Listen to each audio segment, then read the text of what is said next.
આજે આપણે one click ઓએમએસનું કેટલોગ ઓટોમેશન ફિલઅપ ટૂલ્સ વિશે જોશું. જેમાં જ્યારે આપણે કેટલોગ્સ નવો અપલોડ કરીએ છીએ આ રીતના વ્યૂ હોય છે, બધો ડેટા બ્લેન્ક હોય છે, બરાબર છે. તો આ રીતનું જ્યારે તમે એક્સટેન્શન ઇન્સ્ટોલ કરશો એટલે આવી રીતનું આપણે એક લોગો આવી જશે વન ક્લિક ઓએમએસનો. એની ઉપર ક્લિક કરશો એટલે એ રીતનું આખું ફોર્મ આવશે. પહેલું સ્ટેપ રહેશે કે સ્કેન ફિલ્ડ કરવાની રહેશે મીશોની, અને સ્કેન ફિલ્ડ કરશો એટલે ઓટોમેટિકલી સાઇઝ ને બધું દેખાશે. એટલે જે બી તમારા ડેટા છે અહીંયા ફિલઅપ કરી દેવાના, સાઇઝ આપણે સિલેક્ટ કરશો, બરાબર છે. એટલે ઓટોમેટિકલી સાઇઝ ચાર્ટ બી અહીંયા આવી જશે કે જે સ્ટાન્ડર્ડ હોય છે તે. અને એને તમારે જો કંઈ તમારું કસ્ટમાઇઝ હોય તો તમે અહીંયાથી વેલ્યુ એડિટ કરી શકો.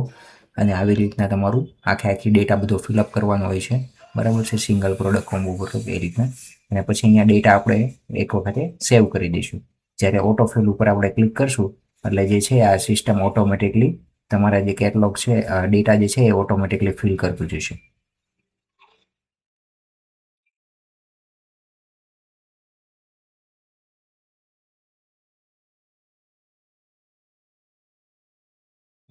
વિધિન 1 મિનિટની અંદર બધા જ આખો ફોર્મનો ડેટા જે છે એ ઓટોમેટિકલી ફિલઅપ થતો જશે.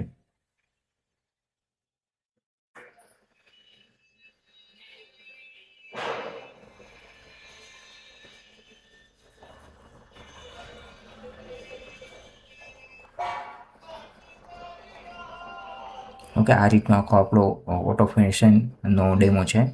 Thank you.